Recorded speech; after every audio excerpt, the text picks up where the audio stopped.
കൂട്ടിയിരിക്കുന്നത് ആരാ? കൂട്ടിരിക്കുന്ന എന്റെ മൂത്ത മോൻ. എടാ അതാണ് ഞാൻ ചോദിച്ചേ. ഓ ഇളയവനോ? ഇളയവൻ അവളെ കൂട്ടിരിക്കുവാ.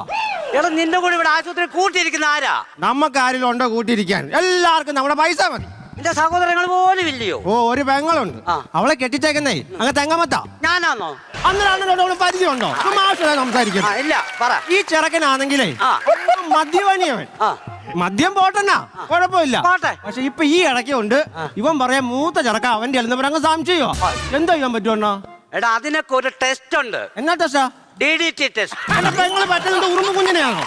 അല്ല നിനക്ക് എന്തുവായിരുന്നു പണി? എന്തുവായിരുന്നു? അണ്ണാ എനിക്ക് പെയിന്റിങ്ങിന്റെ പണിയായിരുന്നു. എനിക്ക് ഗുരു ഉണ്ടായിരുന്നു പെയിന്റിങ് പണിക്ക്. ഈ പുള്ളിക്കാരന്റെ കൂടെ കഴിഞ്ഞ ആഴ്ച പണിക്ക് പോയത് സ്വർണ്ണക്കടക്ക് പെയിന്റ് അടിക്കാൻ വേണ്ടി എന്നെ വിളിച്ചോണ്ട് പോയി. എന്റെ അകത്ത് ഞാൻ ഇങ്ങനെ പെയിന്റ് അടിച്ച് ഇങ്ങനെ വരുവാ. അപ്പൊ ഭിത്തിക്കകത്ത് എഴുതി വെച്ചേക്കുന്ന പണിക്കൂലി കുറവാണ്. അപ്പോഴേ ഞാൻ പ്രശ്നം കഴിവി. നിന്റെ പണിക്കൂലി അല്ല കുറവ്, പിന്നെ അവിടെ പണിയുന്ന